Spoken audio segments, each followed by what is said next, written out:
नमस्कार मुलांनो, मी कोमल. आज आपण तुमच्या हिस्ट्रीचा पेज नंबर 1वरील फर्स्ट लेसन आहे सोर्सेस ऑफ हिस्ट्री हा पाहणार आहोत. आता सोर्सेस ऑफ हिस्ट्री म्हणजे काय?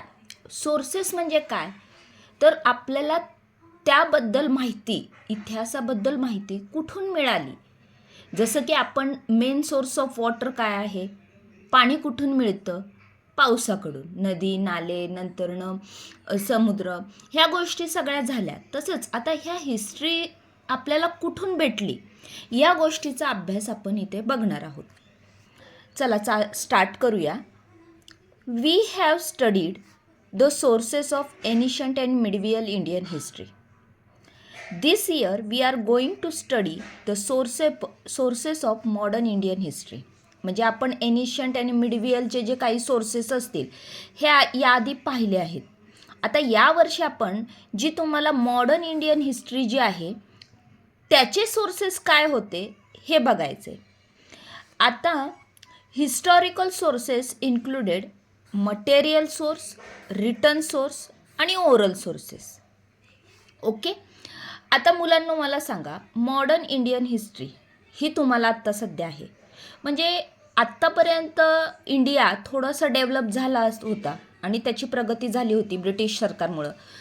मग इथं थोडीफार टेक्नॉलॉजी आली होती. मग यावेळेस काय झालं की तुम्हाला ऑडिओ व्हिज्युअल्स ह्या ज्या काही सोर्सेस आहेत ते यामध्ये इन्क्लूड झाले आहेत. Similarly the sources based on modern technology such as audio visual are included. आता 3 पार्ट कोणते आहेत? एक तर मटेरियल सोर्स, त्याच्यानंतरनं रिटन सोर्स आणि ओरल सोर्स, आणि मग नंतरनं मग चौथं जे आहे ते तुम्हाला मॉडर्न टेक्नॉलॉजीवरती जे सोर्सेस आहेत ते आपण पाहणार आहोत. तर आता ह्या पार्टमध्ये आपण जेवढं कवर होतं आहे तेवढं बघणार आहोत. तर फर्स्ट पार्ट आहे आपला material sources. Various object, monuments, places, coins, sculptures, etc. can be included in the material source of history. आता मटेरियल म्हणजे काय तर फिजिकल ऑब्जेक्ट, बरोबर. म्हणजे जे पूर्वीचे जे आपण म्हणतो मॉन्युमेंट्स जे आहेत, मॉन्युमेंट्स म्हणजे स्मारके, जागा काय आहेत, कॉइन्स, नाणी, स्कल्पचर्स म्हणजे शिल्पकला काय आहेत, याच्यावरून आपल्याला थोडीफार हिस्ट्रीची माहिती भेटू शकते. आता मटेरियल सोर्समध्ये बिल्डिंग आणि प्लेसेस हे फिजिकल ऑब्जेक्ट झालं ना.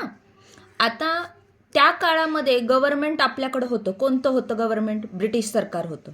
मग ह्या ब्रिटिश सरकार आणि जे गव्हर्नन्स ऑफ प्रिन्सली स्टेट म्हणजे जे संस्थानिक होते त्या काळामध्ये, राजे वगैरे त्यांची जी संस्थानं होती, या लोकांचे जे काही राहण्याचे ठिकाणं, त्यांचं कामाची ठिकाणं जी होती याच्यावरून आपल्याला म्हणजे त्या काळात त्यांनी बिल्डिंग्स बांधल्या. आता आपण बघूया. The period of modern Indian history is believed as a period of European, बरोबर. Especially the British rulers and governance of princely states.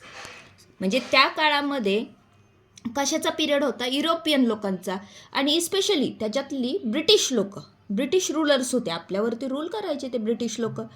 Governance of princely states म्हणजे संस्थानाचे शासन, म्हणजे जे संस्थानिक होते. In this period various buildings, bridge, road, water supply system, fountains etcetera were build. म्हणजे त्या काळात त्यांच्या सोयीसाठी त्यांनी बिल्डिंग्स बांधल्या, रोड बनवले, पूल बनवले, अजून फाउंटन म्हणजे कारंजे आपण म्हणतो ते तसे बनवले.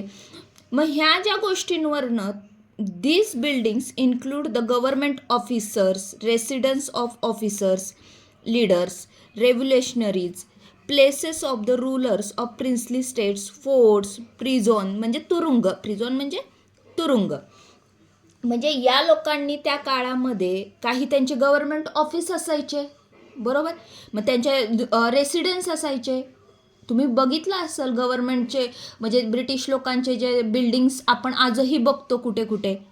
त्याच्यानंतरनं संस्थानिकांचे पॅलेस असायचे, फोर्ट्स असायचे, तुरुंग, त्याच्यावरनं ह्या गोष्टींवरनं पण आपल्याला की बाबा त्या काळामध्ये कशी म्हणजे त्यांचे आर्किटेक्चर कसं होतं, ते कसं बांधलं होतं, मग ह्या गोष्टींवरनं आपल्याला थोडीफार हिस्ट्री कळते. Among this monuments many buildings are intact even today, म्हणजे अजूनही आहेत ते गोष्टी.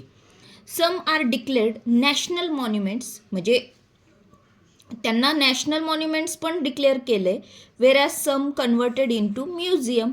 For example cellular jail in Andaman. आता ह्याच्यामध्ये एक नॅशनल मॉन्युमेंट्स पण म्हणून घोषित केले आणि दुसरं म्युझियममध्ये पण कन्वर्ट केले. For example jail, cellular jail in Andaman. While visiting these sites, we get the information about contemporary history, architecture, nature of monuments, and also economic condition of that particular period. मग ह्या गोष्टी आपण पाहिल्यानंतर ना आपल्याला त्या काळातची हिस्ट्री कळते. त्याच्यानंतर त्यांचं आर्किटेक्चर, बाबा ते कसे बांधत होते, monument, nature of the monument कळतं आणि इकॉनॉमिक कंडिशन कळते की बाबा त्या काळात इकॉनॉमिकची कंडिशन कशी होते, कसं बांधलं गेलं. ह्या सगळ्या गोष्टी आपल्याला कशावरनं कळतात, या बिल्डिंग्सवरून कळतात. Just as during the visit of cellular jail in Andaman we get the information about revolutionary work of V Savarkar, म्हणजे विनायक दामोदर सावरकर. म्हणजे त्यांनी काय काम केले, कसं, त्यांना तिथं भरपूर काळ त्यांचा अंदमान जेलमध्ये गेलेला होता.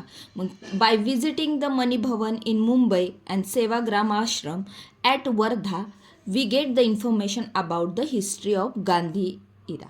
म्हणजे गांधीजींचं, मग ह्या गोष्टी बघितल्यानंतरनं की गांधीजींचा इरा कसा होता, काय होता, हे गोष्टी आपल्याला कळलं. आता म्युझियममध्ये कन्वर्ट झालेलं म्हणजे आता आगा खान पॅलेस जे पुण्याला आहे, बरोबर, मग ते त्याच्यावरनं कोणाची माहिती कळते आपल्या, त्यांच्यातनं वरियस तिथं म्युझियममध्ये पेंटिंग्स ठेवलेत, ऑब्जेक्ट ठेवलेत, फोटोग्राफ ठेवलेत, ह्या गोष्टी प्रिझर्व केल्यात तिथं. आणि या गोष्टींवरनं, या डॉक्युमेंटवरनं आपल्याला महात्मा गांधींची माहिती भेटते, त्यांची लाईफची माहिती भेटते आगा खान पॅलेसमध्ये. होप सो तुम्हाला बिल्डिंग मटेरियल्स, बिल्डिंग अँड प्लेसेसचं एक्सप्लेनेशन कळलं असेल. आता नेक्स्ट आहे जे मटेरियल सोर्सेसमध्ये स्टॅच्यू अँड मेमोरियल्स. आता काय झालं माहिती आहे, त्या काळामध्ये गव्हर्मेंट होते, ब्रिटिश एरिया होता, त्याच्यामुळे त्या काळातले जे लोक होते, जे लीडर्स होते, त्यांच्या ज्या म्हणजे त्यांनी जे कार्य केले, मग त्यांच्या स्मरणार्थ काही स्मारके उभे करायचे, मेमोरियल्स उभे करायचे, मग हे स्टॅच्यू उभे करायचे. मग ह्या गोष्टींवरनं पण आपल्याला त्या काळात बाबा ते लोक कोण होतं, मग त्यांची पर्सनॅलिटी कशी होते, त्यांनी कार्य काय केले आहेत, ह्या गोष्टी कळत होत्या. During the pre independence and post independence period the memorials of many personalities were erected in the form of statue, म्हणजे स्टॅच्यूच्या स्वरूपात तिथं बांधले गेले. This statue also important for the study of modern Indian history.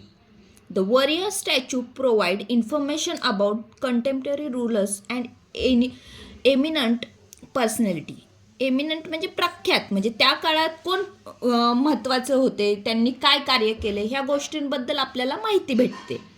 The display plaque on the statue give us information about the full name of concern person, birth and death of details, brief information about their contribution and a biographical sketch of the person. म्हणजे त्याच्यावरती तुम्ही बघा स्टॅच्यूवरती आपण चौकात वगैरे असतं, मग त्यांचा जन्म कधी झाला, मृत्यू कधी झाला, त्यांनी काय कार्य केलं, ह्या गोष्टी सगळ्या त्याच्यावर लिहिलेल्या असतात. त्यांची म्हणजे त्यांचं स्केच कसं आहे, म्हणजे त्या काळात ते कसे दिसत होते, ह्या गोष्टी आपल्याला त्या स्टॅच्यूवरनं कळतात. Just as statue of Mahatma Jyotirao Phule, Lokmanya Tilak, doctor Babasaheb Ambedkar, there are memorials which are erected in the memory of various events which give information about the concerned event, period, people related to the event, etc. For example, Hutatma Smarak at various places. आता तुम्हाला कळले असेल काही काही रोडला राजमार्ग, Mahatma Gandhi road, doctor Babasaheb Ambedkar road, असं ह्या गोष्टींची नावं दिलेली असतात. मग हे नावं का दिली आहेत, कशामुळे दिली आहेत? मग आता ह्या गोष्टी केल्यामुळं काय झालं, आपल्याला त्या काळात त्या लोकांचं नेचर कसं होतं, त्यांनी काय म्हणजे पिरियडमध्ये त्यांनी कसं इव्हेंट्स केले, कुठल्या गोष्टीमुळं ते तिथं स्मारक उभारलं गेलं, ह्या गोष्टी कळतात. आता आय थिंक पार्ट 1मध्ये आपण एवढं बघितलं आहे मटेरियल सोर्स. आपण नेक्स्ट पार्टमध्ये जे सेकंड आहे आपलं रिटर्न सोर्स आणि तिसरं म्हणजे ओरल सोर्स, अशा या पार्टमध्ये आपण नंतरनं बघूया. होप सो मी एक्सप्लेन केलेलं कळलं असेल. थँक्यू.